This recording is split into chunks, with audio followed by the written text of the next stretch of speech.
धरा देलू बाट चलबाकू साथी कर नेलू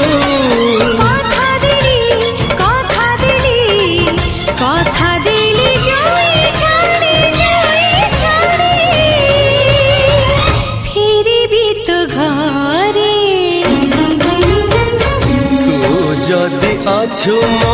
पाखरे